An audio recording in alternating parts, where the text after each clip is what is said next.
are well aware into the new millennium, society has begun to recognize serious concerns with issues that kids have to deal with today. Some issues have always been there, but are now coming to the eyes of the public to find solutions. It has to be said that the youth of today are unlike any other generation that has gone before them. Good morning. In today's segment, we will talk about the issues or concerns the youth are facing today. And also, we will try to find good solutions in order to properly deal with them. So for our discussion, we have today our guest speakers, Grace Lorraine Pilingon, the Guidance Coordinator of St. Bridget College, and Darian Marinello Ortega, a fourth-year student who will serve as the representative of the youth. Good morning, Ma'am Apple. Good morning, Darian. So in my introduction, I mentioned that today we will be discussing about the issues the youth are confronting today. So Ma'am Apple, being the guidance personnel or the guidance coordinator, you talk to students every day. You don't only know about their academic status, but you know their concerns and their personal problems. So generally, how will you assess the students' behavior nowadays? First, they have very low frustration tolerance because probably lack of outdoor plays. Most of them are just focused on their gadgets and technologies, so they have very low frustration tolerance, very low in dealing with depression. Yeah, maybe the factor that leads to that, like what you mentioned, is that they just stay inside their houses and they don't have outdoor plays. Yes. How about you, Darian? Being the person or a student who deals with different students every day, who has a close encounter with them, how are you going to assess or what are your observations about the students' behavior?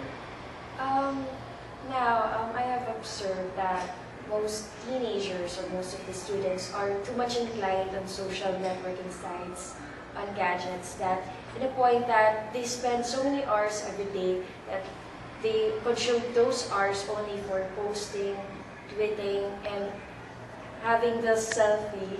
Then I have noticed that because of being too much inclined on these things, they tend to disregard more important things, and their attention are more diverted on other things, that instead of focusing only on studies and on other more important things, they are too confined on these social networking sites. Yeah, so that has also something to do with the answer of Ma'am Apple.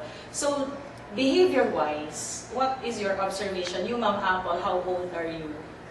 31, 31. 32 this year. Okay, so there is a little gap in the age when we talk about age. So how are you going to compare when you were a teenager and your friends before, your colleagues before, to the kind of teenagers that we have today? The first very noticeable factor is the technology, because before we didn't have cell phones, no computers, very selective or selected students only can afford a computer. I was already in fourth-year college when we discussed Windows. So that's the first factor. That's the first difference between our generation and the current generation. The technology. And then another factor, I think, family. Family. Before, fathers are, the normal type, working instead of mother. Today, most children have parents working abroad. So that makes it more difficult for them to deal with the everyday situation. So you mentioned about both parents working. So I think you know a lot of situations here, especially in the school, that leads to the misbehavior of students. So how about you, Darian? What can you say about the behavior? Let's focus on the behavior of your friends or of your colleagues or co-students. What do you observe? I have observed that most boys and girls now engage in a relationship, that they tend to be more emotionally attached on their colleagues, on their classmates, that sometimes you would come to think that at an early age, it seems to be too early for them to engage in such relationships, in relationships that sometimes they tend to be serious about it, but sometimes other boys, most especially boys, that they think that relationships are just difficult and does not need to be dealt with much seriousness. So sometimes you would come to think that I think it's not yet the right time for them to engage in such relationships, because in high school, we are not here to have relationships with other people, but we are here to study, to go to school, and maybe those things are better if we know to ourselves that we are settled, that we have accomplished more important things than that. So aside from the things that you would like to Because ask today, more. it's very easy for them to see each other. Yes. And they have Just a need lot to of means text, of communication. Compared before, you need to write letters, you need to give it to another person. That's more personal, don't you think? Oh. That you're going to write letter, that you're going to meet the person not only virtually, like Skyping or texting or chatting. So it's more There are impersonal. different levels of relationship nowadays compared before, just boyfriend and girlfriend. Today, Yeah. they have different titles. Like TNT. TNT, MU, or I don't know. And parang the relationship, the real meaning of boyfriend and girlfriend has deteriorated, or it's not serious at all because of easy communication. So, aside from the things that you mentioned, let's focus outside the school, because the observations I asked are about the students and about the people we encounter inside the campus. How about the observation outside? What are the common behavior, or what do you think are the other issues the youth are being confronted today? I have also noticed that more students, more teenagers, get to say bad words, foul words. That it seems that these words are already part of their daily language, that they just casually say those things now without even thinking if it's right or wrong.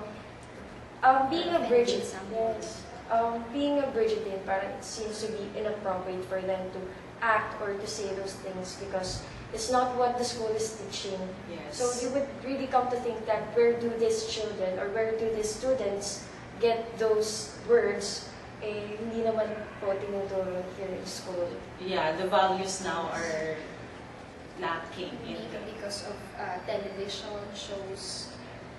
There are different factors, of course, affecting those behavior to students, like television shows, the movies they watch, the games they play, etc.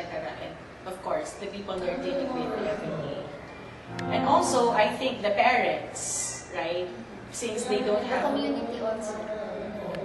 Aside from those that you mentioned, do you think that drug abuse, alcoholism, and cigarette smoking is also one of the problems that the young people are facing today? Yes.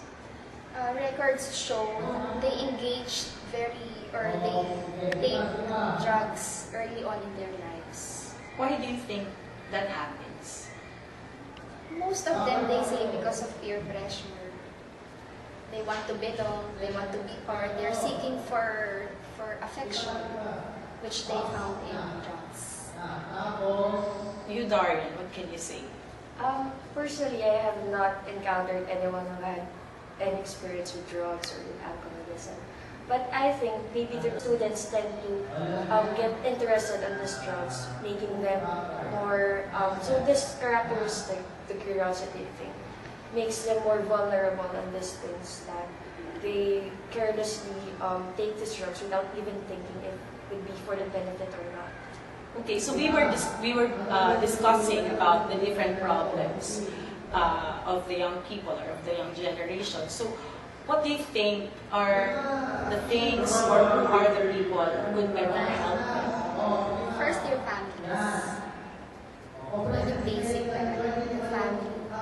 Because most students today, they have dysfunctional families. They belong to dysfunctional families. father's working abroad, mother working elsewhere, father has another family, mother has another family. Very used na yung ganong setup talaga. Annulled marriage, or status complicated, parents status complicated. They themselves, they don't know if their parents are still together or they just... You, Darian, you belong to a family who has a very good setup. You have both parents who are living together and have one sister. So how do you think your family helped you become who you are today? My family is not, even though most of the hours I have in a day are spent here in school. So we really have to spend the time we have for each other. We need to spend quality time with each other, not only by eating together or by watching movies together, but even discussing some family matters that maybe I think is not anymore being taken attention by most of the families today. But since my father and my mother wants me to become a better person, so we really have time to take on some matters, not only here in school but also personal matters.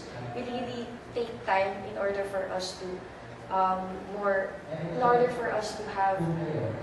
understanding about these matters, and maybe fix whatever problem we're having here in school and maybe even in our family. Okay, thank you for your answer. So I, being a classroom teacher, sometimes it's very difficult for me to understand why the students behave that way. If I will not think about their orientation, their upbringings, their background, sometimes you will really get to the point that you will really mad at them or get mad at them or scold them. So, how do you think we teachers, or even other people, Ma'am Apple being a person who studied human behavior, how do you think we can best deal with those kind of students who behave differently? You know, youth today, they are really very difficult to deal with. But I think it's not an excuse that we don't know how to deal with persons. They have feelings, they get hurt. So I think hindi na kailangan ng masyadong mataas na level ng pag-aaral to deal with this kind of persons. Just be natural, give them self-worth. Kasi issue sa kanila yung if they are being humiliated in front of many people, kasi hindi na nila na-feel talaga sa bahay yung self-worth. So they are looking for it here in school, especially with their friends. Very important person in their lives, in their growing years, are their friends, peers. Kasi they tend to be more close. They are more comfortable with their friends than with their family. Yeah. So aside from that, I think I can add that aside from that, they have to feel certain self-worth, the feeling of belongingness also. They also want that kind of feeling. And also, we need to be more progressive when it comes to dealing with the students. Progressive in the sense that education doesn't only base in the four walls of the classroom. Yes. Yes, Darian, would you like to add some more? Personally, I cannot blame the teachers for acting like that mad for scolding, because any person would be on their own, on that position. Any person will really get to feel that way. So, I think it's only right for teachers to get angry. We can understand that teachers can get sometimes mad because of things that students do. But most importantly, teachers really need to find the comfort, the love that we seek to find here in school. So maybe sometimes you would come to think that students only need their friends as a way to feel that they really belong to a place or to a group. But we students, we really seek the attention of teachers, of their own recognition, that we are not there merely as students, but really we want to feel that the class is a family also, our family here in school, so that we do not only have a family at home, but we also have a family at school. Okay. Thank you very much for everything that you shared. I hope all of our listeners today learned something from our discussion. Come and sing along, joining all in the Thanksgiving song, songs of praise.